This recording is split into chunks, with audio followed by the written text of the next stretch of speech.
Hello friends, स्वागत है इस चैनल पर। आज की इस वीडियो में हम लोग देखने वाले हैं जीव विज्ञान से बनने वाले इम्पोर्टेंट प्रश्न। ये जो प्रश्न हैं जीव विज्ञान की प्रमुख शाखाओं से हैं। ये सारे जो प्रश्न हैं रेलवे के विभिन्न एग्जामों में पूछे गए हैं। ये सारे रेलवे के प्रीवियस ईयर के प्रश्न हैं। तो चलिए हम लोग इन प्रश्नों को करते हैं और बहुत ही मस्त तरीके से करेंगे। सभी ऑप्शनों का विस्तार पूर्वक हम लोग व्याख्या करते हुए चलेंगे और इस तरह पढ़ेंगे कि इससे बनने वाले और इसके अलावा दूसरे भी बनने वाले प्रश्न जो हैं इनसे हो जाए। तो देखिए, प्रश्न पूछा गया है कि हीमेटोलॉजी का अध्ययन डैश से संबंधित है। तो आप लोग फ्रेंड जानते हैं कि हीमेटोलॉजी का जो अध्ययन है वो रक्त से संबंधित है। और आप लोग को पता होगा कि रक्त हमारे शरीर में ऑक्सीजन और पोषक तत्वों को कोशिकाओं तक पहुंचाता है। ऑक्सीजन और पोषक तत्वों को कोशिकाओं तक जो है रक्त ही पहुंचाता है।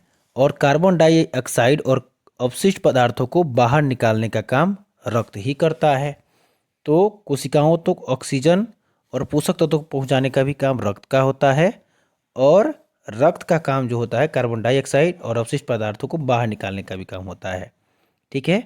अब देखिए, ऑस्टियोलॉजी में जो है हड्डियों का अध्ययन किया जाता है। ऑस्टियोलॉजी में हड्डियों का अध्ययन किया जाता है और जानवरों के खान पान की जो आदत है या ये जो है जानवरों में जो खान पान की जो आदत है ये जानवरों के खाने के व्यवहार का अध्ययन कराती है। ठीक है। और अगला जो है पौधों की प्रजनन प्रणाली। यह पौधों में बीज और फल बनाने की प्रक्रिया से संबंधित है। तो ध्यान रखना है कि हीमेटोलॉजी रक्त से संबंधित है और रक्त शरीर में ऑक्सीजन और पोषक पदार्थों को कोशिकाओं तक पहुंचाती है और शरीर में जो कार्बन डाइऑक्साइड और अपशिष्ट पदार्थ है उसको बाहर निकालती है। हड्डियों का अध्ययन ऑस्टियोलॉजी में किया जाता है, ये भी याद रखिएगा। चलिए हम लोग नेक्स्ट देखते हैं। ये सारे प्रश्न रेलवे के विभिन्न एग्जामों में पूछे गए हैं। देखिए, प्रश्न पूछा गया है कि पौधों में बीमारियों का अध्ययन यानी पौधों में होने वाले रोग और वह तरीका जिसे पौधे विरोध करते हैं या संक्रमण संक्रमण का सामना करते हैं। इसमें मेनली आपसे ये पूछा गया है कि पौधों में होने वाले रोग का अध्ययन जो है वो किस शाखा में किया जाता है। तो फाइटोपैथोलॉजी में किया जाता है। किस में किया जाता है? फाइटोपैथोलॉजी में। देखिए, फाइटो का मतलब होता है पौधा, पैथोस का मतलब होता है यानी पैथा का मतलब होता है रोग और लॉजी का मतलब होता है अध्ययन। यानी कि पौधों में होने वाले रोग का अध्ययन फाइटोपैथोलॉजी में किया जाता है। अब एक आपको ध्यान रखना है कि जो यहाँ विकृति विज्ञान है इसको इंग्लिश में हम लोग पैथोलॉजी कहते हैं। क्या कहते हैं फ्रेंड्स? पैथोलॉजी कहते हैं। और इसका जो अध्ययन हम लोग इसमें जो है हम लोग मनुष्यों में होने वाले रोग का अध्ययन करते हैं। विकृति विज्ञान में किसका अध्ययन करते हैं? मनुष्यों में होने वाले रोग का अध्ययन करते हैं। अब आगे देखिए, क्रिया विज्ञान जो है इसे फिजियोलॉजी कहा जाता है और ये जीव के शरीर के विभिन्न अंगों और तंत्रों के कार्य करने के तरीकों का अध्ययन कराता है। यानी शरीर के विभिन्न अंगों और तंत्रों के कार्य करने के तरीकों का अध्ययन कराता है। अगला ये देखिए, फोटोमार्फोजेनिस जो है यह जो है पौधों में प्रकाश के प्रभाव से होने वाले विकास और वृद्धि का अध्ययन कराता है। यानी पौधों में प्रकाश के प्रभाव से होने वाले विकास और वृद्धि का अध्ययन फोटोमार्फोजेनिस में किया जाता है। ठीक है। अध्ययन हम लोग इसमें करते हैं कि पौधों में प्रकाश के प्रभाव से क्या विकास होता है और वृद्धि होता है। इसका अध्ययन फोटोमार्फोजेनिस में किया जाता है। तो देखिए, पौधों में होने वाले रोग को फाइटोपैथोलॉजी में पढ़ा जाता है। उसी तरह मनुष्यों में होने वाले रोग को पैथोलॉजी में अध्ययन किया जाता है यानी विकृति विज्ञान में पढ़ा जाता है। ठीक है। उसी तरह आपको याद रखना है कि पौधों में प्रकाश के प्रभाव से होने वाले विकास और वृद्धि का अध्ययन हम लोग फोटोमार्फोजेनिस में करते हैं। और फिजियोलॉजी जो होता है यह जीवों के शरीर के विभिन्न अंगों और तंत्रों के कार्यों करने के तरीकों का अध्ययन है। तो ये आपको याद रखना है। बहुत इंपॉर्टेंट प्रश्न ये बनते हैं यहाँ से। देखिए प्रश्न पूछा गया है कि जीवित चीजों पर मृदा के प्रभाव का अध्ययन। जीवित चीजों पर मृदा के प्रभाव का अध्ययन पूछा जाए या पूछा जाए पौधे पर मृदा के प्रभाव का अध्ययन मृदा विज्ञान की किस शाखा के अंतर्गत किया जाता है। तो ये याद रखना है कि यह जो किया जाता है एडाफोलॉजी के अंतर्गत किया जाता है। किसके अंतर्गत किया जाता है? एडाफोलॉजी के अंतर्गत किया जाता है। और इसमें जीवों विशेषकर पौधे पर मिट्टी के प्रभाव का अध्ययन करती है, यह हम लोग करते हैं। और इसमें मिट्टी की संरचना, पोषक तत्व, जल धारण क्षमता जैसे इसमें कारक शामिल होते हैं। मिट्टी की संरचना, पोषक तत्व, जल धारण क्षमता आदि जैसे कारक शामिल होते हैं जो पौधे के विकास को प्रभावित करते हैं। ठीक है, तो एडाफोलॉजी में जीवित चीज़ों पर मृदा प्रभाव के अध्ययन या पौधे पर मृदा के प्रभाव का अध्ययन किया जाता है। ठीक है, अब आगे हम लोग देखते हैं कि एंड्रोलॉजी में। देखिए फ्रेंड्स, एंड्रोलॉजी में याद रखना है कि यह पुरुषों के लिंग, ग्रंथियों और उससे संबंधित लक्षणों का अध्ययन है। यह पुरुषों के लिंग, ग्रंथियों और उससे संबंधित लक्षणों का अध्ययन एंड्रोलॉजी है। ठीक है, अगला देखिए एग्रोबायोलॉजी क्या है। एग्रोबायोलॉजी जो है यह कृषि में जीव विज्ञान के सिद्धांतों का प्रयोग है। एग्रोबायोलॉजी समझिए, इसमें बताते हैं होता क्या है, जिसमें फसलों और मिट्टी के बीच संबंधों का अध्ययन भी शामिल है। इसमें ध्यान रखना है एग्रोबायोलॉजी में फसल और मिट्टी के बीच के संबंध का अध्ययन किया जाता है एग्रोबायोलॉजी में। अब देखिए डेस्मोलॉजी क्या है। डेस्मोलॉजी में जो है यह जोड़ों और लिगामेंट का अध्ययन है। जैसे हम लोग जानते हैं कि अस्थि को जैसे लिगामेंट जोड़ता है, उसी तरह मांसपेशियां अस्थि को कांड्रा जोड़ता है। ठीक है, और उसी तरह त्वचा को अवकाशी ऊतक यानी एरियोला ऊतक जोड़ता है। ये सारे जो है डेस्मोलॉजी जो है जोड़ों और लिगामेंट का अध्ययन है। इसमें ध्यान रखना है। आगे हम लोग फिर बढ़ते हैं। देखिए प्रश्न पूछा गया है कि निम्नलिखित में से किसमें मनुष्य का अध्ययन होता है। तो देखिए मनुष्य का अध्ययन एंथ्रोपोलॉजी में होता है। एंथ्रोपोलॉजी को मानव शास्त्र भी कहा जाता है। क्या कहा जाता है फ्रेंड्स? मानव शास्त्र भी कहा जाता है एंथ्रोपोलॉजी को। और मनुष्यों का अध्ययन एंथ्रोपोलॉजी में किया जाता है। अब आपको ध्यान रखना है, इसमें मनुष्य की उत्पत्ति, विकास, संस्कृति, समाज, भाषा, ये सारे चीज़ों का अध्ययन किया जाता है। इसमें मनुष्य की उत्पत्ति का भी अध्ययन किया जाता है एंथ्रोपोलॉजी में, विकास का भी अध्ययन किया जाता है, संस्कृति का भी अध्ययन किया जाता है और समाज का भी अध्ययन किया जाता है। एंथ्रोपोलॉजी में मनुष्य का अध्ययन होता है, ये याद रखना है। अब आपको ध्यान रखना है अगला जो है इसमें एंड्रोलॉजी जो है। तो आपको अभी हम बताएं कि एंड्रोलॉजी में पुरुषों के प्रजनन तंत्र और उससे संबंधित बीमारी का अध्ययन किया जाता है एंड्रोलॉजी में। तो एंड्रोलॉजी में पुरुषों के प्रजनन तंत्र और उससे संबंधित बीमारियों का अध्ययन एंड्रोलॉजी में किया जाता है। ठीक है, और अगला देखिए आर्कियोजूलॉजी जो है। यहाँ आर्कियोजूलॉजी जो है यह कोई एक वैज्ञानिक शब्द नहीं है, इस तरह की कोई शाखा नहीं है। लेकिन आर्कियोलॉजी जो है यह विज्ञान की वह शाखा है जिसमें प्राचीन सभ्यताओं और उनके अवशेषों का अध्ययन किया जाता है। आर्कियोलॉजी में प्राचीन सभ्यताओं और उसके अवशेषों का अध्ययन किया जाता है। तो फ्रेंड्स आपको समझ में आया कि एंथ्रोपोलॉजी में मानव या मनुष्य का अध्ययन किया जाता है, एंड्रोलॉजी में पुरुषों के प्रजनन तंत्र और उससे संबंधित बीमारियों का अध्ययन किया जाता है, और आर्कियोलॉजी में प्राचीन सभ्यताओं और उनके अवशेषों का अध्ययन किया जाता है। और ये आर्कियोजूलॉजी जो है यह कोई एक वैज्ञानिक शब्द नहीं है। ठीक है फ्रेंड्स, चलिए हम लोग नेक्स्ट प्रश्न को देखते हैं। देखिए फ्रेंड्स, प्रश्न पूछा गया है कि निम्नलिखित में से शरीर विज्ञान एवं चिकित्सा की वह कौन सी शाखा है। शारीरिक विज्ञान और चिकित्सा की एक शाखा पूछा है, वो कौन सी शाखा है? जो पुरुषों के विशिष्ट रोग, अभी हम लोग पढ़े हैं इसके बारे में, जो पुरुषों के विशिष्ट रोग और स्थितियों से संबंधित है। तो देखिए आपको आप देखकर बता सकते हैं, अभी हम लोग इसका व्याख्या किए हैं। तो देखिए एंड्रोलॉजी जो है, अभी हम बताए हैं कि एंड्रोलॉजी जो है इसमें क्या किया जाता है कि पुरुषों के प्रजनन तंत्र और उससे संबंधित होने वाले रोगों का अध्ययन किया जाता है एंड्रोलॉजी में। ये याद रखना है कि एंड्रोलॉजी में पुरुषों के प्रजनन तंत्र और उससे संबंधित रोगों का अध्ययन किया जाता है। ठीक है, तो इसका राइट आंसर क्या होगा? एंड्रोलॉजी होगा। क्या होगा फ्रेंड्स? एंड्रोलॉजी होगा। अब आगे देखिए, एस्टाकोलॉजी जो है दिया है, एस्टाकोलॉजी क्या है? देखिए एस्टाकोलॉजी जो है यह एक गलत जो है शब्द है, यह कोई एक वैज्ञानिक शब्द नहीं है।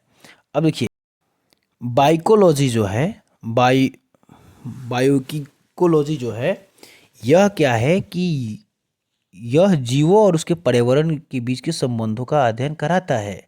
ठीक है, तो यह जीवों और उसके पर्यावरण से संबंधित चीज़ों का अध्ययन कराता है, यानी कि यह किससे संबंधित है? यह पारिस्थितिक तंत्र से संबंधित है, यानी पारिस्थितिकी से संबंधित है बाइकोलॉजी। बाइकोलॉजी जो है यह पारिस्थितिक तंत्र से संबंधित है और ये पर्यावरण और जीवों के बीच के संबंधों का अध्ययन कराती है। अब देखिए डेस्मोलॉजी के बारे में तो अभी हम लोग ऊपर देखे हैं कि यह जो है जोड़ों और लिगामेंट्स का अध्ययन कराती है, तो यही आपको याद रखना है। ठीक है फ्रेंड्स, चलिए हम लोग नेक्स्ट देखते हैं। देखिए प्रश्न पूछा गया है कि जंतु विज्ञान की किस शाखा का मानव जाति समाज शास्त्र के अध्ययन से गहरा संबंध है? तो देखिए मानव जाति समाज शास्त्र से के अध्ययन से गहरा संबंध है, तो अभी हम लोग इसका भी व्याख्या करके आए हैं। एंथ्रोपोलॉजी जो बताए थे, एंथ्रोपोलॉजी इसके बारे में बताए थे कि यह इसे एंथ्रोपोलॉजी को मानव शास्त्र भी कहा जाता है। क्या कहा जाता है फ्रेंड्स?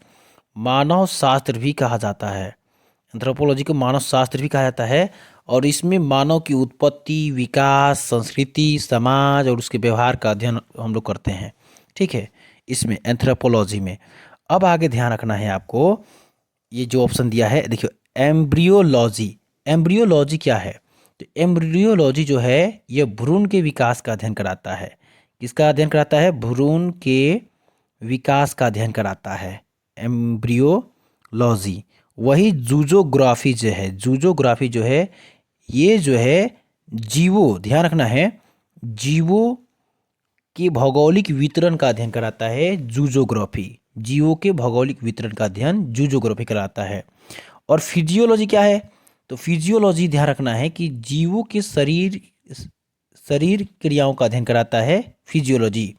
जीवों के शारीरिक क्रियाओं का अध्ययन कराता है फिजियोलॉजी। जीवों के शारीरिक क्रियाओं का अध्ययन फिजियोलॉजी। तो एंथ्रोपोलॉजी ये मानव शास्त्र, एंथ्रोपोलॉजी को मानव शास्त्र भी कहा जाता है और इसमें ध्यान ये रखना है कि यह मानव की उत्पत्ति, विकास, संस्कृति, समाज, व्यवहार का अध्ययन कराता है। फिजियोलॉजी जो है, अब इसके बारे में हम लोग देखें कि जीवों के शारीरिक क्रियाओं का अध्ययन कराता है। जूजोग्राफी जो है जीवों के भौगोलिक वितरण का अध्ययन कराता है और वही एम्ब्रियोलॉजी जो है भ्रूण के विकास का अध्ययन कराता है। तो ये फ्रेंड्स इंपॉर्टेंट सारे प्रश्न बनते हैं यहाँ से, इसको याद कर लेना है। देखिए प्रश्न पूछा गया है कि निषेचन, विकास, विभाजन, विभिन्नता के अध्ययन को किस नाम से जाना जाता है? तो आपको हम पहले एक एक करके सबके बारे में बता देते हैं। देखिए फ्रेंड्स, निषेचन क्या है? तो ध्यान रखना है कि जब एक शुक्राणु कोशिका जो है एक अंडाणु कोशिका के साथ मिलती है। किससे मिलती है? जब एक शुक्राणु कोशिका एक अंडाणु कोशिका के साथ मिलती है तो इस प्रक्रिया को ही हम लोग निषेचन कहते हैं। ठीक है, ये समझ में आया? विकास का मतलब यहाँ क्या है? तो यहाँ विकास का मतलब यह है कि निषेचन के बाद जब एक कोशिका युग्मनज के रूप में पूर्ण जीव का विकास होता है, निषेचन के बाद एक कोशिका युग्मनज के पूर्ण रूप का विकास होता है तो उसे विकास कहा जाता है। अब देखिए विभाजन, कोशिका विभाजन होकर एक बहुकोशिकीय यह जीव बनता है और विभिन्नता, जीवों में विभिन्नता उनके आनुवंशिक गुणों के कारण होती है। तो देखिए निषेचन, विकास, विभाजन, विभिन्नता का अध्ययन किस में किया जाता है? तो नाम से ही स्पष्ट है कि ये भ्रूण विज्ञान में इसका अध्ययन किया जाता है। ठीक है, किस में अध्ययन किया जाता है? भ्रूण विज्ञान में अध्ययन किया जाता है।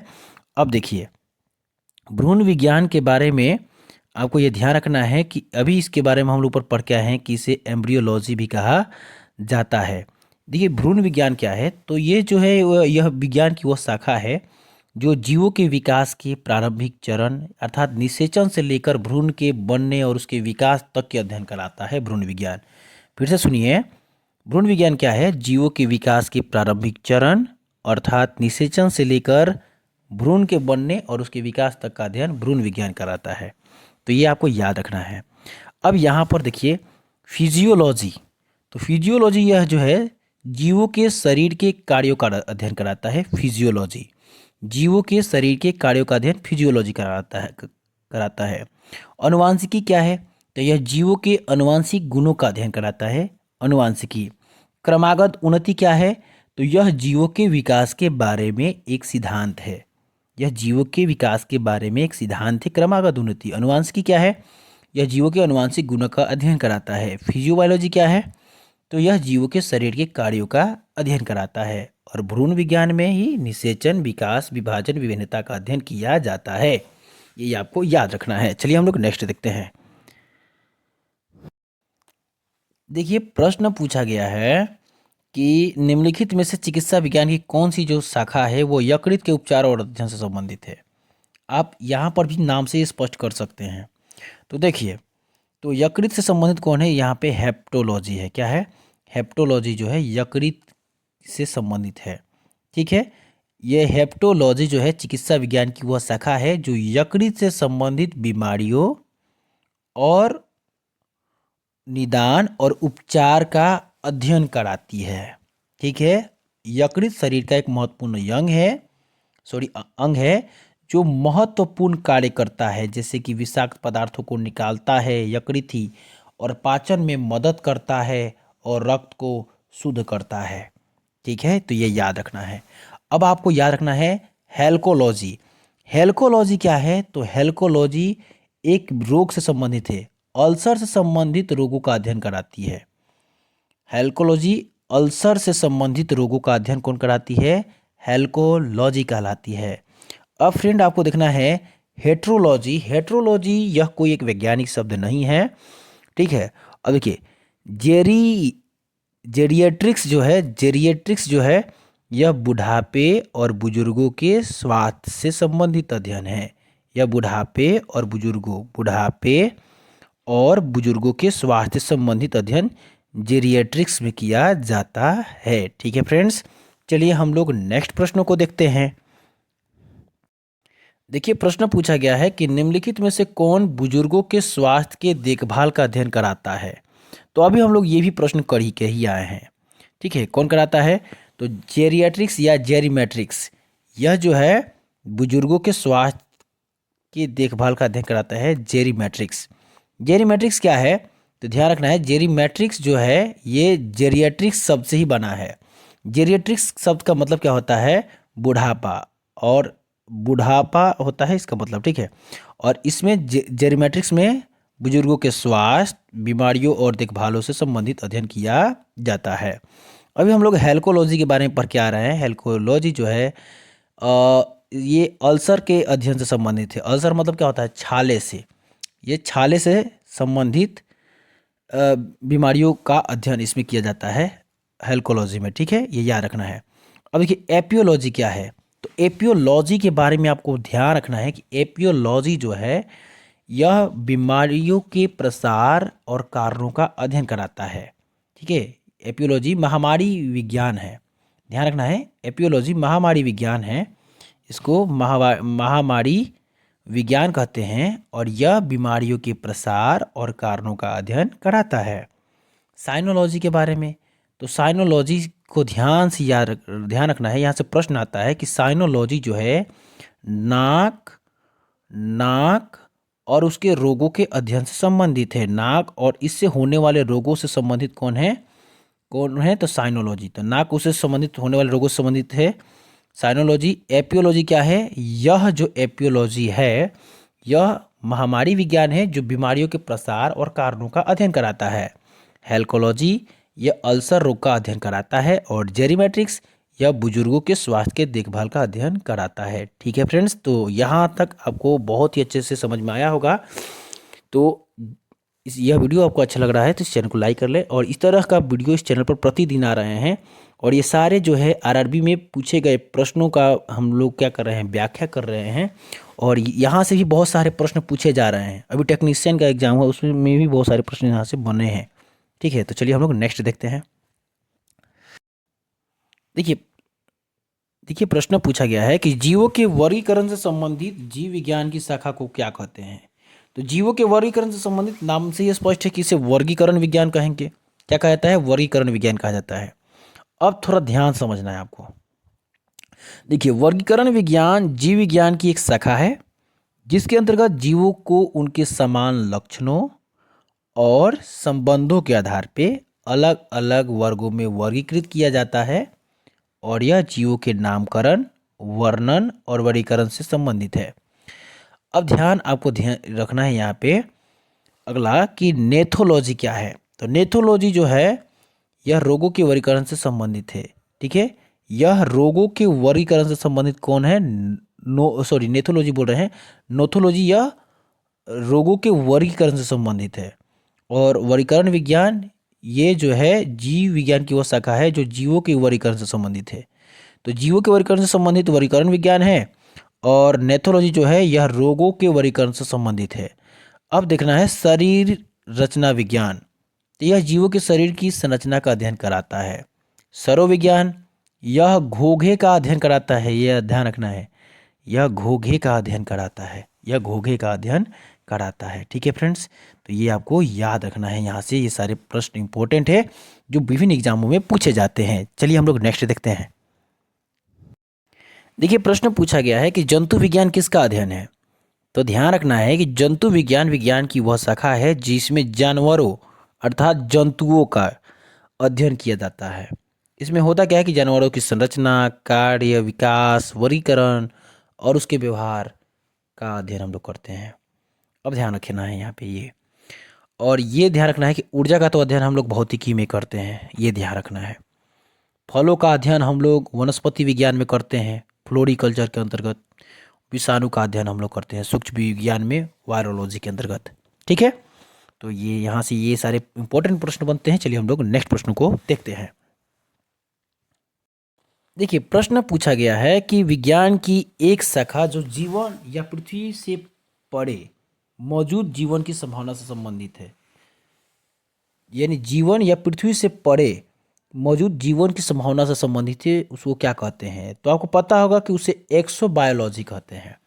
क्या कहते हैं, एक्सोबायोलॉजी। ध्यान समझिए, एक्सोबायोलॉजी विज्ञान की वह शाखा है जो पृथ्वी के बाहर ग्रहों, उपग्रहों उपग्रहों या ब्रह्मांड या ब्रह्मांड के अन्य हिस्सों में जीवन की संभावना का अध्ययन कराती है। फिर से सुनिए, एक्सोबायोलॉजी विज्ञान की वह शाखा है जो पृथ्वी के बाहर अन्य ग्रहों, उपग्रहों या ब्रह्मांडों के अन्य हिस्सों में जीवन की संभावना का अध्ययन कराती है। इसमें जीवन की मूलभूत तत्वों जैसे कि कार्बन, पानी, ऊर्जा खोज, वातावरण की पहचान करना शामिल है। ठीक है, जो जीवन को पनपने के लिए अनुकूल हो सकते हैं। तो वही यहाँ पूछा गया था कि विज्ञान की एक शाखा है जो जीवन या पृथ्वी से परे मौजूद जीवन की संभावनाओं से संबंधित है, उसे क्या कहते हैं। तो एक्सोबायोलॉजी कहा जाता है। ये बहुत इंपॉर्टेंट टॉपिक है, यहाँ से प्रश्न आता है। अब आपको देखना है एंटोमोलॉजी क्या है। तो आपको पता होगा कि एंटोमोलॉजी जो है कीटों का अध्ययन है। क्या है, कीटों का अध्ययन है। माइकोलॉजी क्या है, तो ये कौकों का अध्ययन है।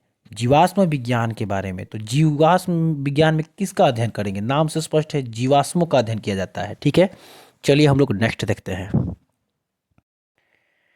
देखिए प्रश्न पूछा गया है तत्वों और मानव जैसे प्रजाति जैसे कि बंदर, वानर, ठीक है, बंदर, वानर, वनमानुष आदि के व्यवहार का अध्ययन है। तो फिर से सुनिए, तत्वों और मानव जैसे प्रजाति जैसे कि बंदर, वानर, वनमानुष आदि के व्यवहार का अध्ययन है। तो क्या है, तो इसे कहा जाता है प्राइमेटोलॉजी। क्या है, प्राइमेटोलॉजी है। ठीक है, प्राइमेटोलॉजी क्या है, तो प्राइमेटोलॉजी जो है विज्ञान की वह शाखा है जिसमें प्राइमेट्स मतलब कि बंदर, वानर, मनुष्य, ये सब का अध्ययन किया जाता है। उसे प्राइमेटोलॉजी कहा जाता है। ठीक है, प्राइमेट्स मतलब बंदर, वानर, मनुष्य, सब का अध्ययन किया जाता है। यह अध्ययन उनके शारीरिक लक्षण, व्यवहार, विकास और इकोसिस्टम के साथ उनके संबंधों पर केंद्रित होती है। ठीक है, ये आपको याद रखना है।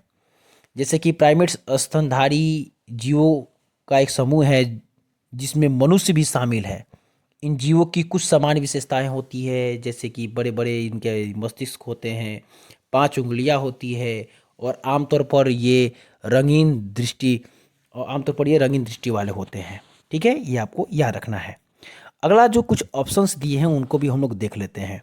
अब देखिए यहाँ पर जो दिया है एंथ्रोपोलॉजी, तो अभी हम लोग एंथ्रोपोलॉजी के बारे में पढ़कर ही हम लोग आ रहे हैं।